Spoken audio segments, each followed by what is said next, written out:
Hello, everyone. Welcome back to Easy English Code. I'm Ben, and I have a very special guest with me today. Her name is Lucy. Today, we are diving into a real, natural conversation. We want you to feel like you are sitting here with us, having a coffee, and enjoying the chat.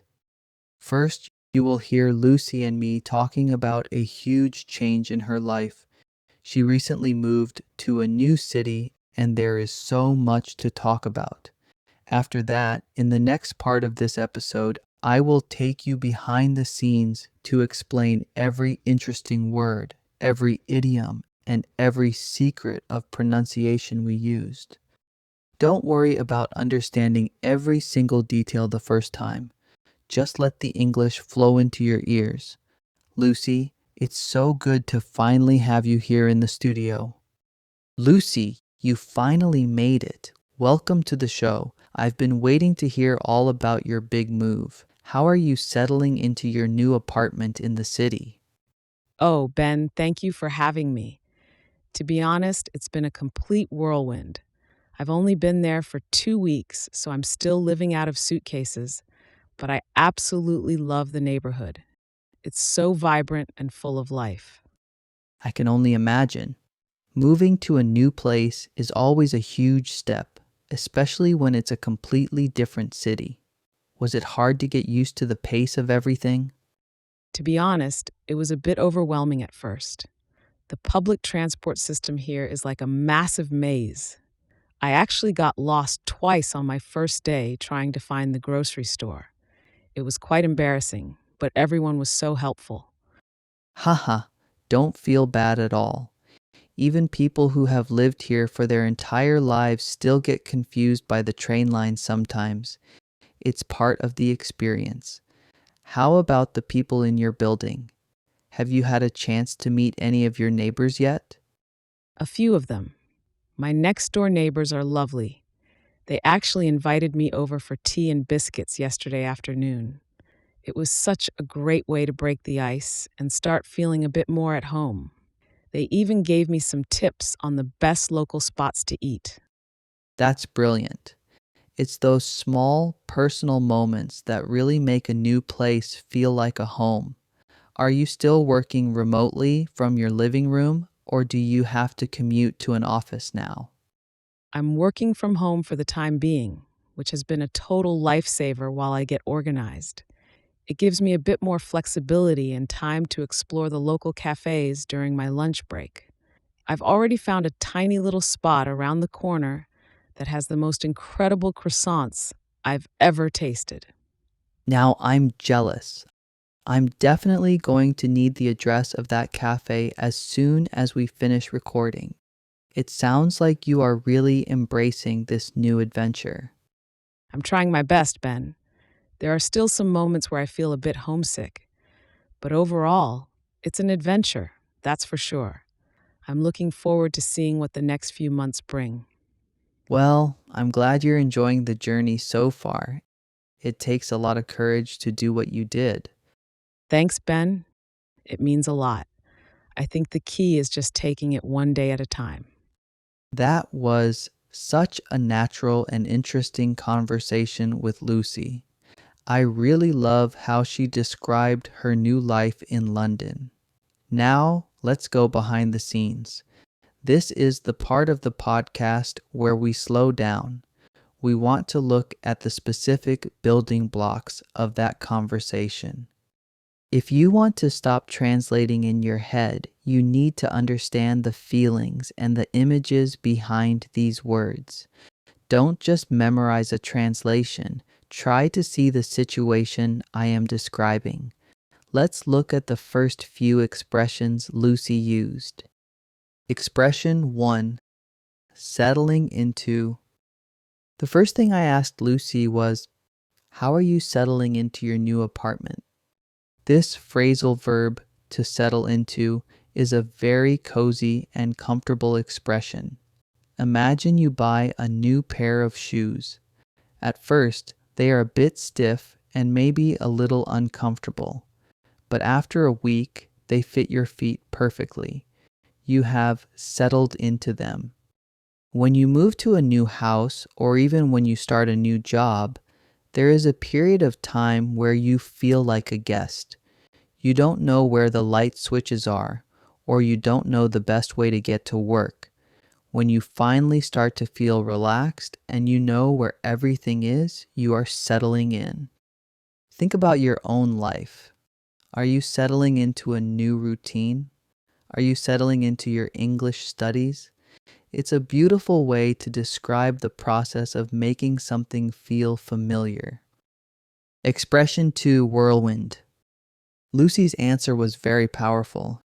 She said, "It's been a complete whirlwind." A whirlwind is a type of weather. It's a wind that moves very fast in a circle like a small tornado. It picks up everything in its path. In English, we use this to describe a period of time that is incredibly busy, fast, and maybe a little bit chaotic. If you have a week where you have 5 meetings, your car breaks down, you go to a party, and you move house all at the same time, that is a whirlwind. It's not necessarily a bad thing. It can be very exciting, but it means everything is moving so fast that you don't have time to stop and think. You might hear people talk about a whirlwind romance, which means two people met and got married very, very quickly. It's all about speed and energy. Expression 3, living out of suitcases. Then Lucy mentioned, "I'm still living out of suitcases." This is a classic English idiom. Imagine your bedroom right now. Usually your clothes are in a closet or a wardrobe, but when you are living out of suitcases, your clothes are still packed. You are taking your shirt out of the suitcase, wearing it, and maybe putting it back. This expression describes a feeling of being temporary. You aren't fully organized yet. You might use this if you are traveling for a long time, or like Lucy, if you just moved and you haven't had the time or energy to unpack your boxes. It's a very visual way to say, "My life is a bit disorganized right now because I am in transition." Expression 4, vibrant. Lucy said she loves her new neighborhood because it is so vibrant. This is a much better word than just saying busy or active. When a place is vibrant, it feels full of color, full of energy, and full of life. Imagine a street with street musicians, colorful cafes, people walking their dogs, and a lot of different sounds and smells. That is a vibrant neighborhood. It's a very positive word. You can also describe a person's personality as vibrant if they have a lot of energy and they make everyone around them feel excited. Expression 5, overwhelming. I asked Lucy if the pace of the city was difficult, and she said, "It was a bit overwhelming at first." This is a word you will hear a lot in the English learning community. When something is overwhelming, it feels like it is too much for you to handle at one time. Imagine you are standing under a giant waterfall. The water is so strong that you can't breathe or move easily. That is the physical feeling of being overwhelmed. Mentally, we feel this way when we have too many tasks or when a city is too loud and too big. Many of you might feel overwhelmed by English grammar. That's okay. It just means there is a lot of information coming at you. The secret is to take a deep breath and break it into small pieces, just like we are doing in this podcast. Let's continue exploring the language Lucy used in our conversation. We left off talking about feeling overwhelmed, but Lucy also shared some very positive moments. Expression 6, like a maze. Lucy said, "The public transport system is like a massive maze." A maze is a puzzle made of many paths and walls. If you enter a maze, it is very difficult to find the exit because every turn looks the same. When we describe a city, a building, or a transport system as a maze, we mean it is confusing and easy to get lost in. Think about the first time you visited a giant shopping mall or a huge airport. You probably felt like you were in a maze. It's a great word to use when you want to describe the feeling of being lost in a complex system. Lucy used it to show that London's underground can be tricky for a newcomer. Expression 7, to break the ice. This is one of my favorite idioms. Lucy said that having tea with her neighbors was a great way to break the ice. Imagine a lake covered in a thick layer of ice. It's cold, hard, and silent. This is how a social situation feels when people don't know each other. There is a cold tension or shyness in the air. When you do or say something to make people feel relaxed and start talking, you are breaking the ice. It could be a joke, a compliment, or like in Lucy's case, a simple invitation for tea.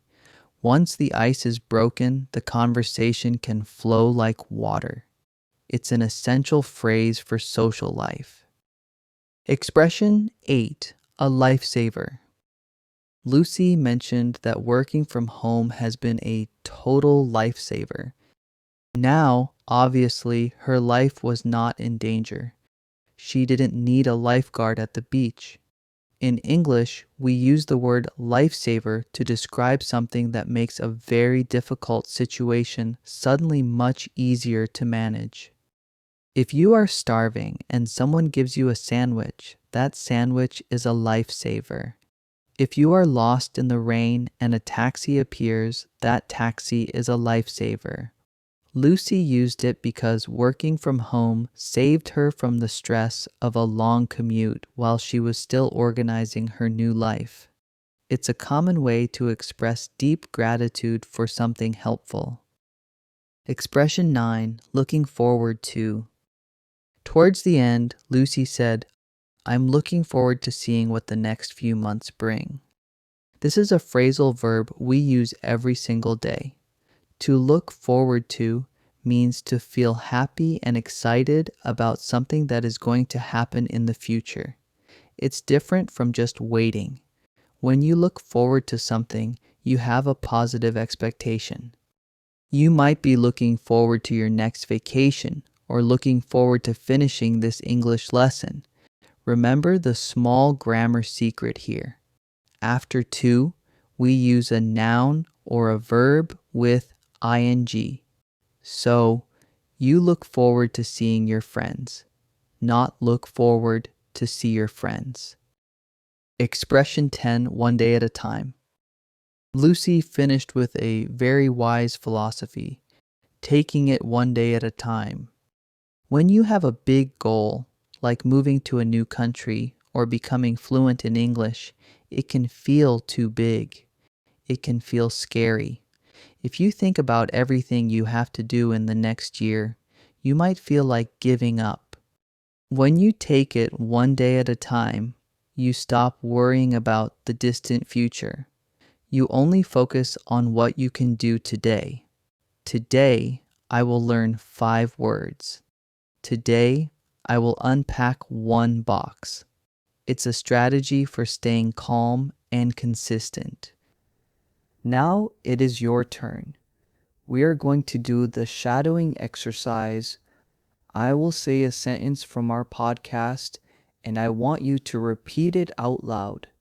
Try to copy the emotion and the rhythm. Don't worry about being perfect. Just try to be fluid. It's been a complete whirlwind. I'm still living out of suitcases. The public transport system is like a massive maze.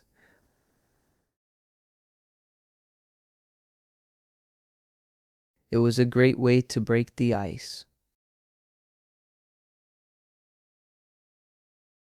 Working from home has been a total lifesaver. I'm looking forward to the next few months.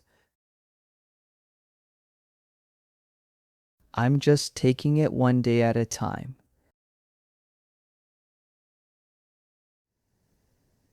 You did an incredible job staying with us until the end. We covered a lot today, from the stress of moving house to the secrets of connected speech. Lucy's journey is just beginning, and so is yours. The best way to use this podcast is to listen to it again. The more you listen, the more your brain starts to own these expressions. Soon you won't be translating break the ice in your head, you will just feel the meaning.